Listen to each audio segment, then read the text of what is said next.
Hey everybody, I'm Yvonne with Back to Earth Creations, and in this video I want to show you how to make the helmet base to our wearable dragon sculptures, or our dragon helmets or headdresses. I'm not entirely certain what to call them yet, but this is going to be a deep dive into how we get this to fit on your head. So let's get started. And also, it's just for the helmet portion of this build. I will be doing more videos and more live streams about the builds and stuff, and so that way, if you're interested in that, be sure to check out future videos and tutorials. So let's get started. To make the base of our dragon helmet cap, I'm going to be using a 5mm thick EVA foam. I'm just using Silly Winks. You can use it in a big roll like this. I find the sheets to be perfectly adequate, and in fact they're actually my favorite because they fit on my work surface a little bit better. You can use whatever tone that you like, but I have found I have a tendency to get the foam dirty as I'm sculpting, and so I end up just painting it black anyways, so I do like to go with the black EVA foam. You can use a higher quality, like a high density, like they've got some really nice cosplay foams out there on the market. I find the Silly Winks to be perfectly adequate for this because I'm not trying to get it to look like metal or anything like that, so I totally don't mind if it's got little air bubbles and imperfections and different things. I'm just looking for something that is very lightweight, very flexible, and bonds well with barge cement and hot glue. These are my favorite things to draw in the foam with. You will find your favorite thing, and that's good. These silver Sharpies are so hard to keep nice whenever I'm drawing on the foam, so you know, that's like the ideal way, but I often just struggle through using a pen.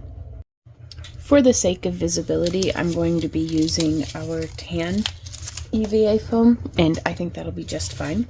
So I've purchased a pattern off of Etsy. It's just for a regular old like dome helmet, and oh goodness, okay, let's see if we can get my pen to work. So oh no. There we go. The more accurate we draw the pattern on, the better.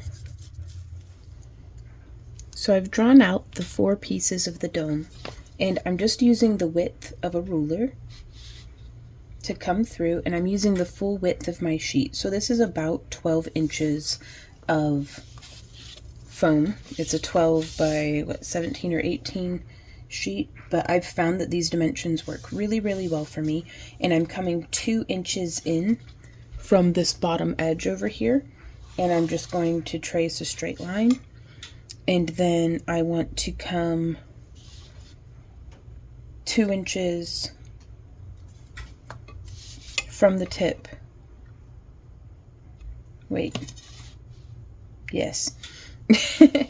And then we will come down all the way on this foam, because that will give us, once we have our initial, what is that, 12 inches? Yes. So I'm going to do a little mark there, and just the ruler width the rest of the way down, which on this ruler is around 1.25 inches. Or if you measure in chicken nuggets, that's 30 millimeters. So very cool. This section here is how long, oops, our head, like the back strap, is going to need to be. And I made myself 2 little templates, but this one's about the length of what will be left on your foam. So 6 inches. And then just a little 2-inch roundabout. We'll use these templates in a little bit. And then I'm just going to join these 2 straight across. You could use a ruler, but I've not found it to be super particular in that regard. So get stylistic with it if you like. And I'm going to be, you could use scissors. I prefer to use this knife and a sharpener because the foam dulls your blades so quickly. So I'm going to put down a cutting mat. As I cut out pieces, I go ahead and set them to the side. If it's helpful to you, go ahead and mark every single piece with what it is specifically. That way, you know, if you have to take a break, you can come back to it and you'll still know what is what.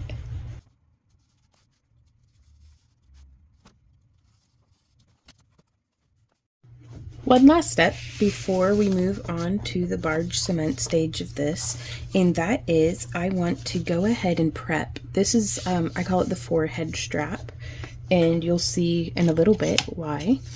And what I'm doing is I'm just coming through, I've folded this over. We're going to put a D-ring or a split ring. You can use your own preference there for that, but there's going to be a little D-ring there.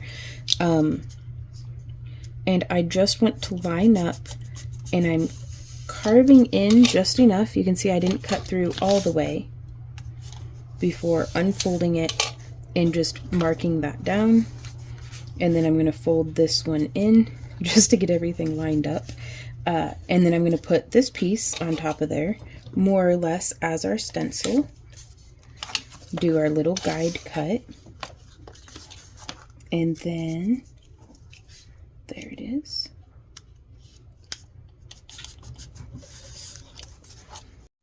So even though my foam is 1.25 inches wide, I'm just using 1 inch D-rings. And that seems like it's going to work out just fine. But I want to go ahead and get that into position. There we are. So I think that is perfect. Like, totally adequate.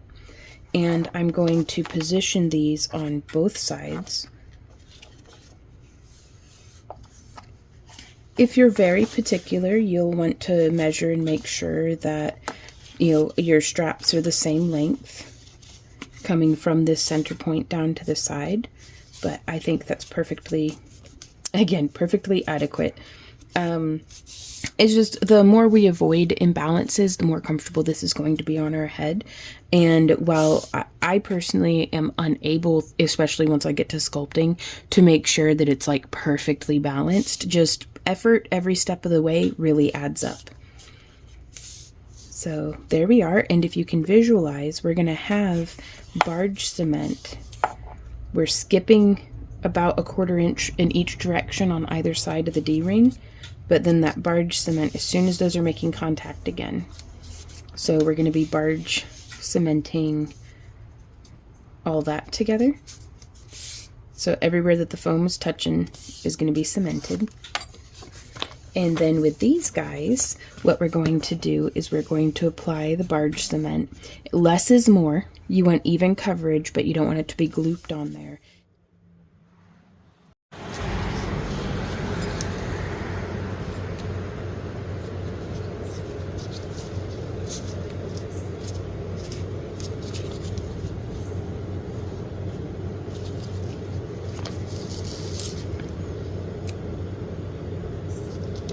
So as you can see here, this stage does not need to be perfect. We're going to be doing some additional cleanup work and even sculpting over this.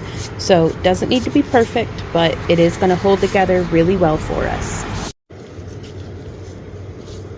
So now I'm going to come through. I like to pass the face of what we're working on down onto our flat surface. And that's going to give us a really nice smooth side. Now I should probably wait a little longer because you can see this isn't gripping onto itself quite as well as what I want. That's okay. But I'm going to go through and I'm going to do this step on all of our pieces. So I'm always considering what the best material to use for a project is, and initially whenever I think for like durability, I think leather. And so initially I was thinking of like making a leather helmet, and then it was actually quite uncomfortable to wear without the foam in it. And then I realized that the foam lining on the helmet, since the leather helmet part wasn't it was just going to get covered in the sculpting medium anyways. I decided to leave the leather aspect out and just go with the foam alone on this one, because my priorities with this are wearability, which means a lightweight and comfortable. So something nice and compressible. And I'm aiming for a dome size that's actually pretty baggy on my head. Like there's a lot of wiggle room, because I want to be able to add in some different like helmet padding, or like you could find airsoft helmet liners, like, so just some different like foam helmet pads that have an adhesive on them already that you can buy just, you know, as like a pack for replacing whenever like airsoft helmets, that padding can deteriorate. So it's very much like how you would expect to find something inside of like a bicycle helmet, that kind of wider celled spongy material that's very comfortable. It helps, you know, kind of balance, and you can put that in just as necessary for your head shape and pressure points and preferences. So I do try to leave myself a little bit of room to be able to put that padding in, so that we can make sure that this is very comfortable.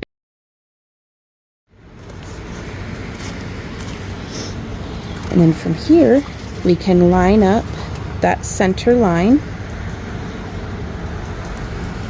Now keys, there we go. And then we just keep pressing.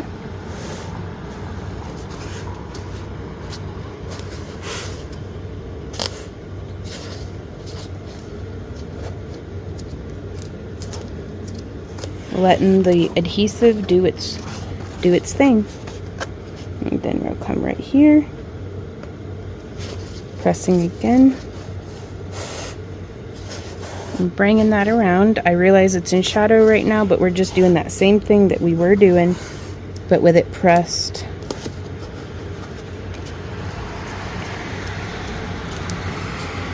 And this makes a very basic like bowl haircut style helmet.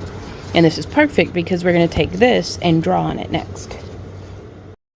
So I had actually worked out my own template for this. You can see we've got little markers there and it comes down, but I want to show you how to do your own, or to remake the one that I use on your own dome. So you can see we've got these little markers here. So what I'm going to do is, and I'm using a glass head. You could use like a cork head, or really one of those styrofoam heads from the store works great. So I just want to connect this front center point to that dot with, you know, there might be a little bit of a curve to it, but with more or less a straight line. And then from here we can connect these two.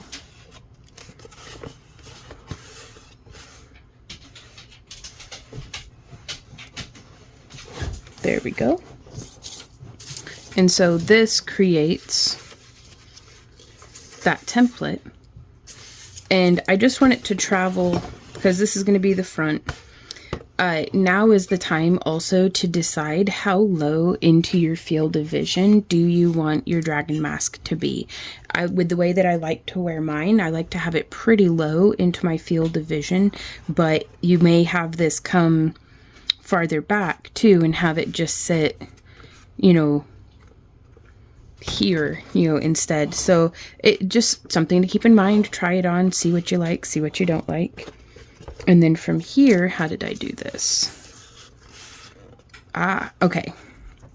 So from here, we did have a little bit more of a curve going on. And so to get that curve, we just start with a straight line. And then we start curving out from there. And so again, we'll do a straight line. And then I'll just add a little bit of a curve. You could use any sort of ruler or template, or, you know, however you like for this too. And then I'm going to have it be pretty sharp coming from here all the way to the tip.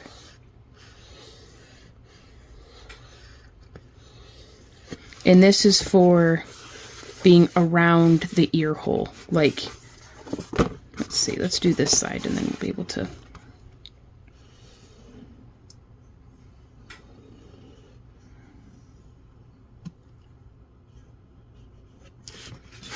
So yeah, so if this is lined up in the front, then this will be about like that. And then this comes, the ear is like right here.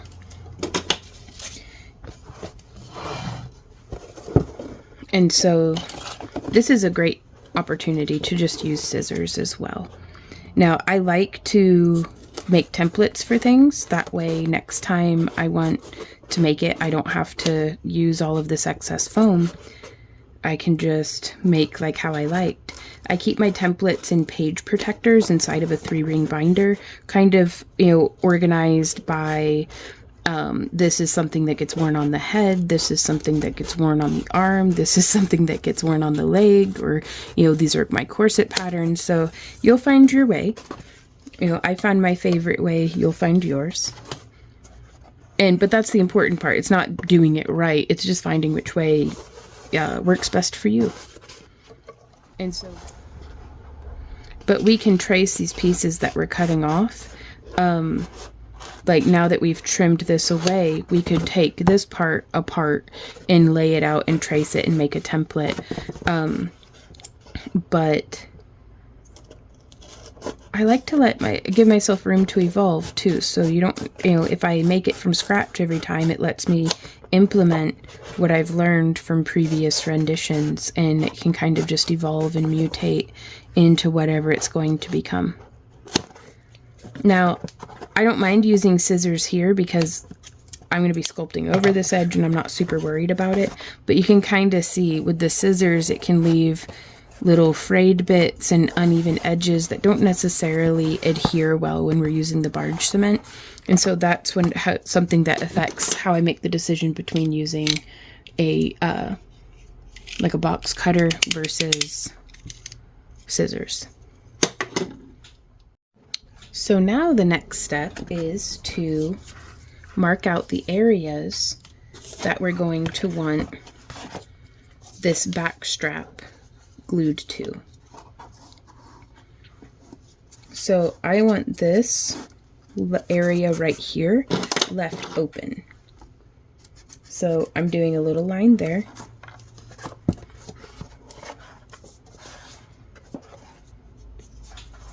And we're going to measure down. I'm putting an X where I want the barge cement to be. So we can line up right here. That's looking pretty good. I like it to be nice and centered up. And then from here, we'll just bend that around. You know, and we can probably scooch it down a little bit. You can always tweak things. And it's because I want a little bit more space for adhesion right here. That's what I had done, is I would use the template here and I would put that line. I'm going to do an X because that's where we want some barge cement to be. We're going to line this up, trace that point on the back side, and then we fold this over, mark, and then that's where the barge cement will be. So again, I'm going to be painting this, so I'm not super worried about the messed up lines, you know, the goobered up parts. But now this gives us room. This gap right here remains unglued, and that's where we're going to put our elastic through, and that's what's going to cup this onto the head. So I'm also going to want to do barge cement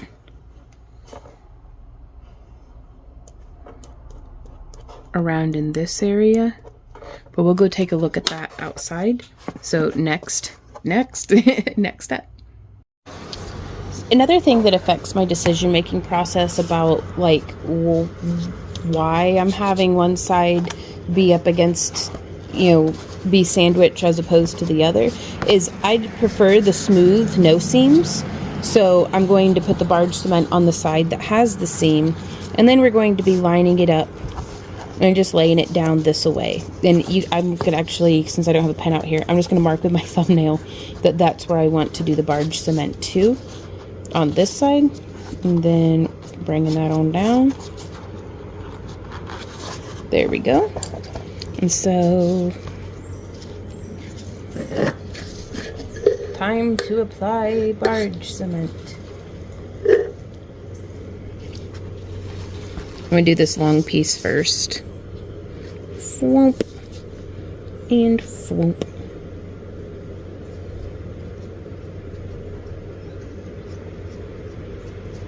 This is probably way thicker than what it needs to be, but it works, so oh well. Also wear your respirator.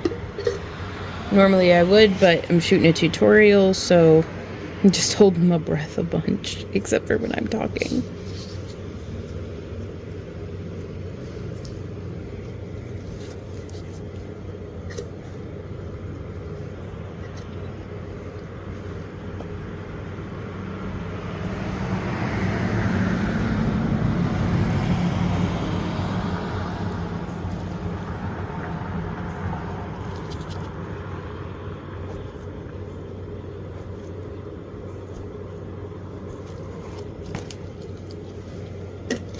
Let's give it a couple of minutes to dry.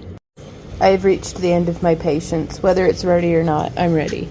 So hopefully I'm ready enough for the both of us. So what we've got going on here is I'm just going to take this, I'm going to line it up, give it the old squishy smush. Oh yeah. I like it when it works like that. And then we're just going to fold this around.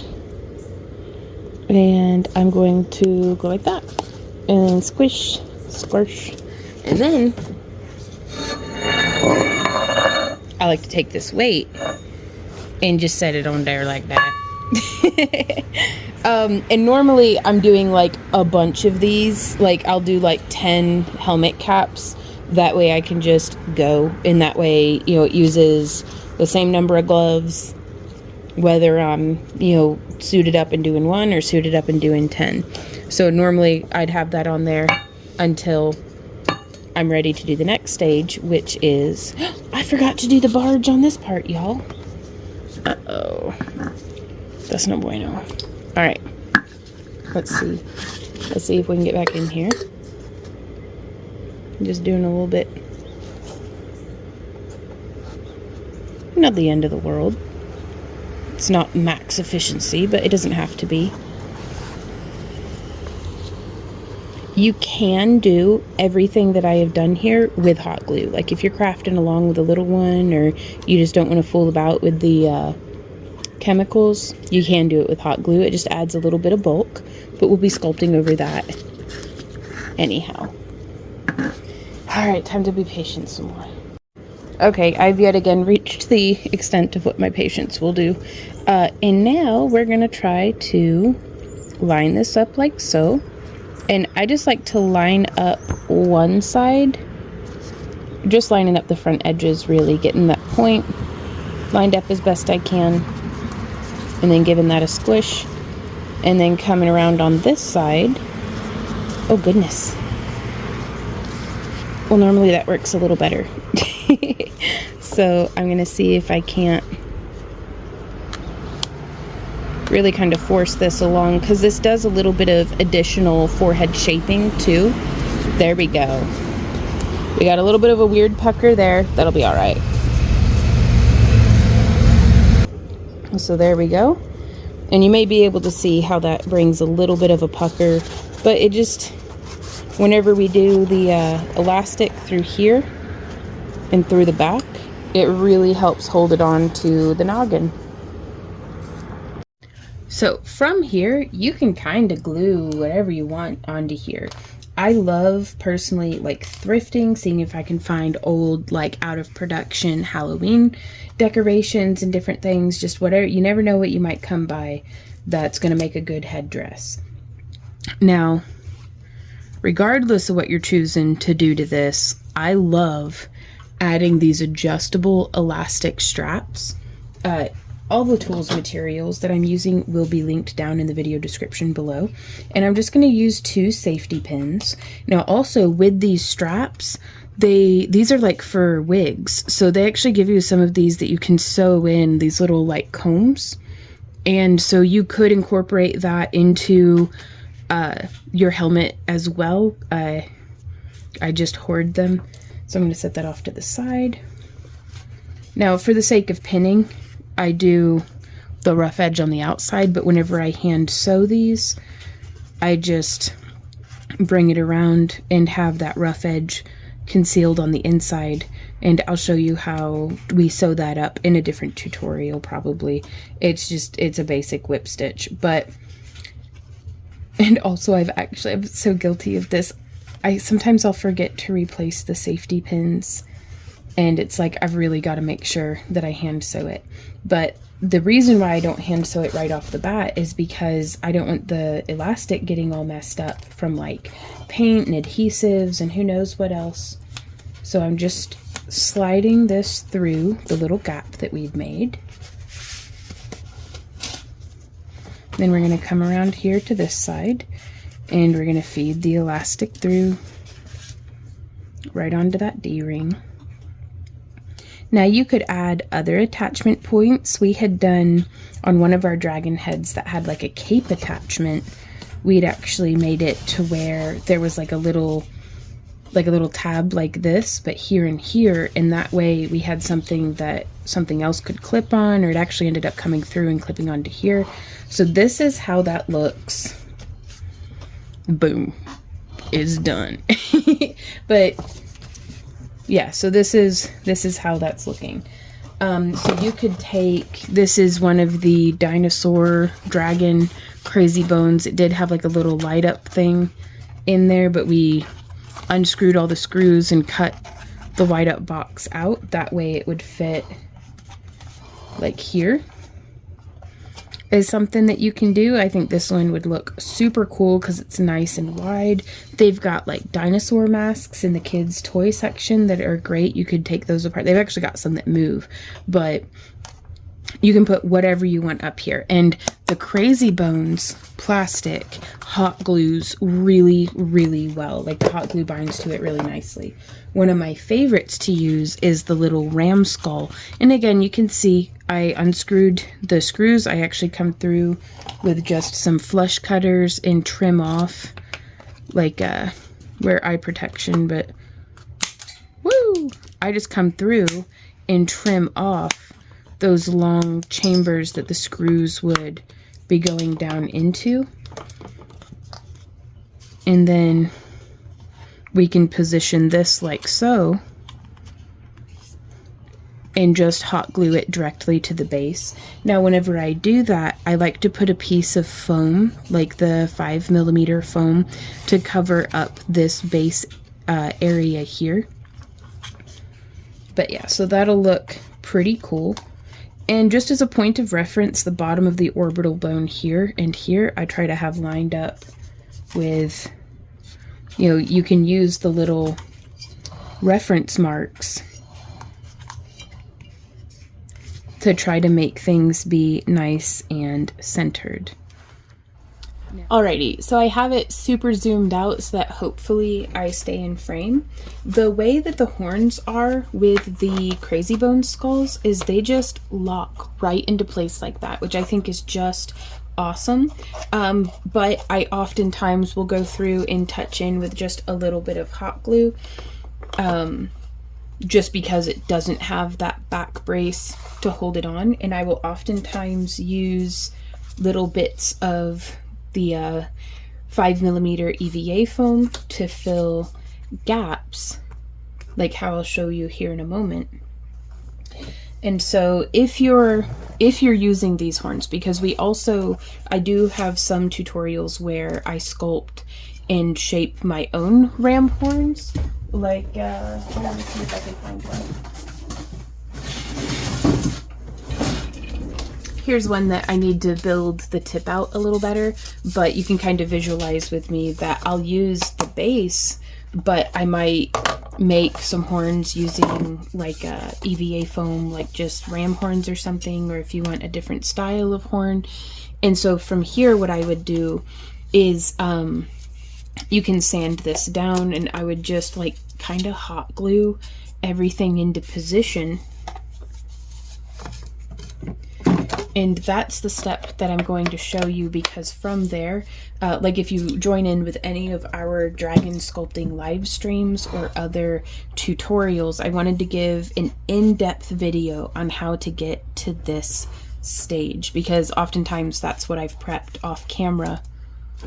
And so we'll just come in here and, oh no, I thought I plugged my glue gun in. Oh no, I gotta check my electrical. Alrighty, so I wasn't plugged in. So what we're gonna do is we are just gonna squeeze some hot glue here on the like cheekbones. And then we're gonna place and kind of just a boop. And I want to make sure that I'm oriented kind of the same distance away. You can check your horns to make sure that they're level. And I do just a little bit of hot glue initially because I want to let this set up so that we can try it on and make sure that it's sitting balanced on our heads. And then from there, this is where having some scrap foam comes in super duper handy, because we can take the scrap foam and use it as a gap fill and just hot glue together. And again, this is why I think I had spoken a little earlier about sculpting everything down. And so with this hot glue here, you could imagine if we're using air dry clay or paper mache or like I will be the freeform air, you can just sculpt over that. And this way the adhesion isn't relying solely on that hot glue. And I also like to check and make sure that our snout is nice and lined up. And the hot glue gives us a little bit of buffer time.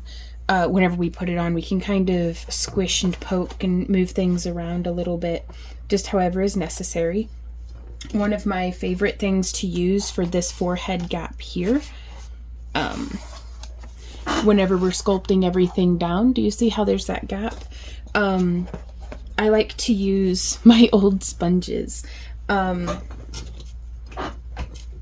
Whenever they've gotten past the point where they are useful, I can actually take them, maybe not this one, it's a little too firm, I'd cut it in half, but we can take them and place them in as like a gap filler. So I'll use this one as an example. And that way there's nothing hard pressing into your forehead through the foam, because our heads are so sensitive and so full of pressure points. The more comfortable we can make this, the better. So this is essentially how we get up to this point. I'm going to ask you to use your imagination a little bit from here, because like, you know, so again, I'd be taking a little bit. This is why I use the hot glue, is because that separation that we're getting on the horn there to the skull, the hot glue would have taken care of that, and I would just fill in the gaps and put in some foam. But you are very crafty, and I'm sure you will find your way. But this is where I'm going to leave off on this project for this tutorial, because I'm going to be sculpting this in a live stream with the feedback from one of our clients so that we can kind of sculpt it together. And I just wanted to get the bones put together, because I thought that like from here, everything else is just stylized. I like to use 2mm EVA foam and feathers and fabric and faux fur and real fur, and just whatever you want you can cover the cap with. I usually start down by the edges and then work my way up. But before we do the sculpt down, we could hot glue some different, if you know that you're going to be covering the cap in scales, like this one here. Like on this dragon head here, you can see I had glued some scales down initially and then did the sculpt down in with them just to bring contact to everything. But then I like to wrap the edges a little if I can. On anything like with spikes, like how we have down the back of this one, I make sure that I do not join with anything stiff. Like our freeform air is nice and rock hard. So I don't put any, I want this to be a flexible spine, not a fused spinal column of movement. That way it can adjust and fit onto the head. So I just make sure to leave a space in between the stiffer freeform air, in between each of the spikes. But yeah, so this is essentially, and you can change the angle. I hot glued the stuff onto the face, I hot glued the eyes in, and then it's just doing layers and layers of sculpting from there. Sometimes whenever I put details on, I'll sculpt around it with, oh, do I have an example here of that? Oh, heck. Well, I don't know where it went off to. Yes, I do. So I'll sculpt around parts of it with polymer clay, and then I'd set this in. And that way we get all of that nice detailing, but I don't have to worry, like I can use the material that's best for that purpose. Whereas the freeform air is not great for super fine details like that. At least I prefer the polymer clay. But I don't want to have to bake the whole head, so if I do it in a little piece, like you could almost imagine if we had like a little dragon eye and we wanted intricate scales around it, we could just sculpt the eye and then bake it, and whenever it's cooled, set it in with hot glue and then sculpt the freeform air around it. So those are those thoughts. And again, I do leave them bare. That way we can put the airsoft helmet padding in. And now I'm going to show you some B-reel of other dragon heads that I have done. If you have any questions or anything, please let me know down in the comments. I would love to be helpful to you. But from these bones, you'll be able to sculpt your dragon or your mythical beast or whatever it is that you have in your mind. You can build that on here. But I've had a lot of questions about, how do you wear them? And this is how, and you can take all sorts of stuff, y'all, and just glue it right there onto the front of the padded helmet. So I will see y'all next time. And until then, let's enjoy some B-reel and happy crafting. Hey y'all, Editing Vaughn here. What we're showing here is the dragon heads that we had sculpted in 2025 prior to one of our favorite events of the year, Dragon Con in Atlanta, Georgia, and all but 3 of them found their new homes at Dragon Con, and then I think we have 1 left from this collection. So I'm really glad that we got pictures of them, because we didn't get to hang out with them for very long, but I just feel so blessed. I wanted to thank everybody who's been a fan of our work over the years. You've really gotten to see how we've grown from just wire wrapping and polymer clay to now making full-on wearable sculptures, and I'm really excited to see what we make together in the coming months and in the coming years. So if you'd like to be a part of that, do consider checking out our live streams and weekly tutorials. You can subscribe here on YouTube, and you can also find us at our website, backtoearthcreations.com. Links to everything are down in the video description. And I'm so excited, y'all. I had hurt my hand a few years ago, and I'm finally feeling like I'm fully recovered from that and able to really throw myself into my passion and my art again. And right now that is in making dragon helmets. So thank you again for being here. Let me know how you're doing, or what your dragon would look like, or even which one of these is your favorite, down in the comments. I can't wait to hear from you, and until next time, you guys, happy crafting. Mwah. Bye.